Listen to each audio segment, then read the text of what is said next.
ज्ञानमाला। हम जानते हैं कि ज्ञानमाला के उपदेश को भगवान श्री कृष्ण ने किस प्रकार दिया।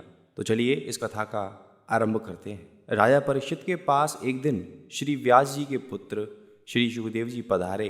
राजा सिंहासन से उतरकर खड़े हुए और ऋषि के चरण कमलों में जा साष्टांग दंडवत किया। इसके उपरांत बड़े आदर और सत्कार से उनको रत्न जड़ित सिंहासन पर बैठाया तथा चरण कमलों को धोकर चरणोदक दिया। विधि पूर्वक स्नान कराया और विविध प्रकार के भोजन करा के घंटानाद सहित आरती उतारी। राजा के मन की लगन देख श्री सुखदेव जी अति प्रसन्न हुए। फिर राजा परीक्षित ने दोनों हाथ जोड़कर विनती की कि हे कृपा सिंधु, हे दीन दयालु, आपकी कृपा से वेद पुराण सुनने से मेरे हृदय में प्रकाश हुआ है और मन को अति आनंद प्राप्त हुआ है। परंतु अब मेरे मन में संदेह हुआ है कि संसार में ऊंचे तथा नीचे दो कर्म हैं। कृपा करके मेरे मन का संदेह निवारण कीजिए।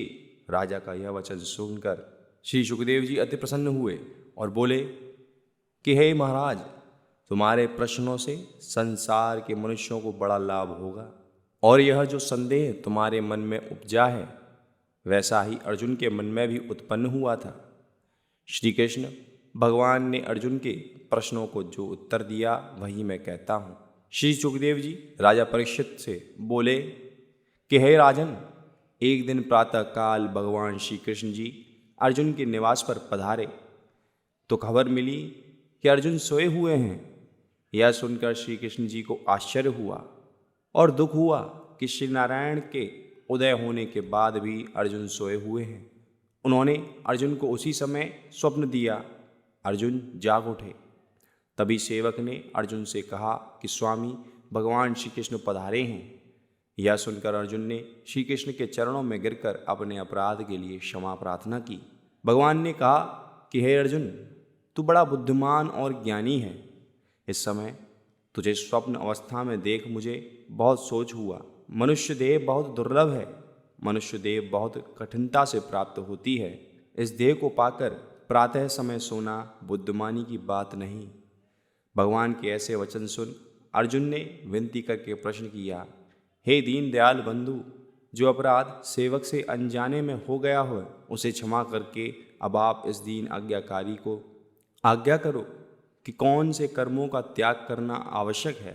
श्री कृष्ण ने उत्तर दिया कि हे मित्र, जो बात वेदों में गुप्त है और देवताओं ने भी नहीं जानी है वह मैं तेरे सम्मुख कहता हूँ।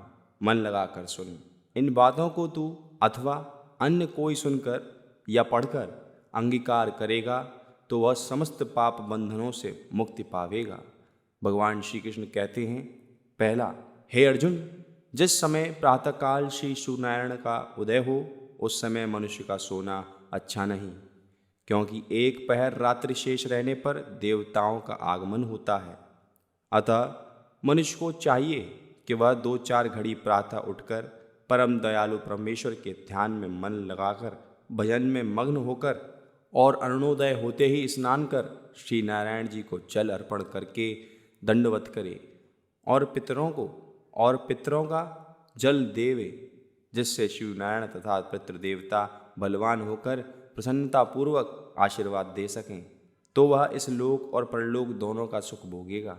दूसरा, हे अर्जुन, जो मनुष्य सूर्य के सम्मुख होकर दंड, धोवन और कुल्ला करे तो वह महापातकी होता है और अंतकाल में नरक को जावे, क्योंकि सूर्य, अग्नि और जल ये तीनों बड़े देवता हैं। जो मनुष्य उत्तम प्रीति की रीत से इनका पूजन करेगा उसको यज्ञ करने का फल मिलेगा। अर्जुन ने प्रश्न किया कि हे घनश्याम, इन देवताओं का पूजन किस विधि से प्रतिदिन करना चाहिए, सो आप कृपा करके कहिए।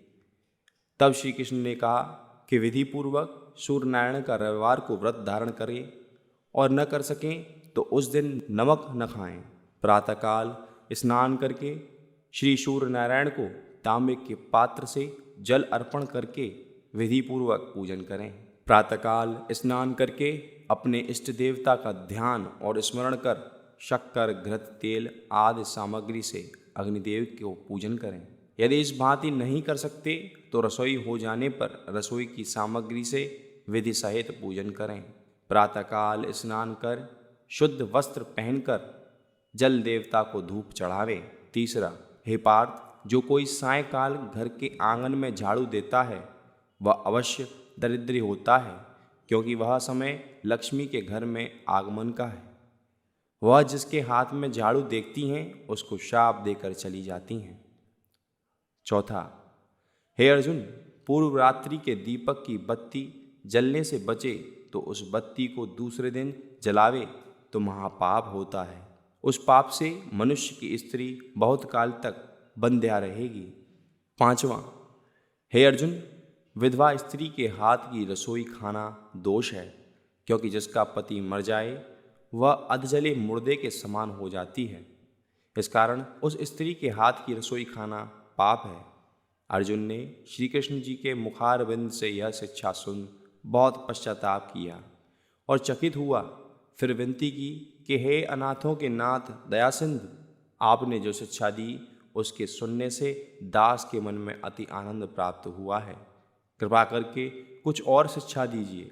छठा, हे अर्जुन, एक चारपाई या बिछौने पर अपनी स्त्री के सिवाय दूसरी अन्य स्त्री के संग सोना मनुष्य की भूल है, क्योंकि विवाहित स्त्री अर्धांगिनी होती है और वह समस्त पाप पुण्य में संगी रहती है।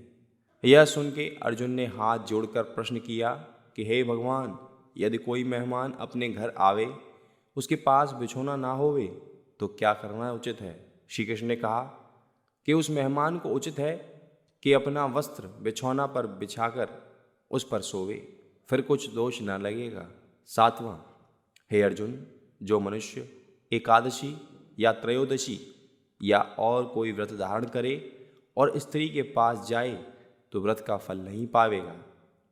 यह सुनकर अर्जुन ने प्रश्न किया, हे जगदीश्वर, व्रत के दिन यदि स्त्री त्रिदोष कर्म से निश्चित होकर स्नान करे और उसके पास न जाए तो महापातकी हो जाए तो व्रत निष्फल हो।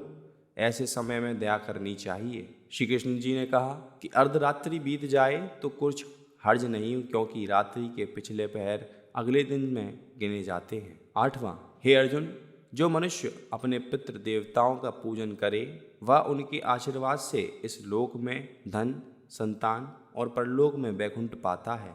नौवां, हे अर्जुन, मनुष्य को चाहिए कि जलते दीपक को न बुझावे। कोई पुरुष दीपक से दीपक जोड़े तो वह पातकी होता है। 10वां, हे अर्जुन, व्रती मनुष्य चारपाई पर सोए तो व्रत निष्फल हो जाता है, क्योंकि जिस देवता का व्रत धारण करें वह देवता व्रत के दिन मनुष्य की देह में वास करता है। इसलिए वह व्रत के दिन स्वच्छता से रहे और चारपाई पर न सोए, पृथ्वी पर सोए, स्त्री से अलग रहे, एक बार फलाहार करे, ब्राह्मणों को दान दे तो देवता प्रसन्न हो आशीर्वाद देते हैं और व्रत फलदायक होता है।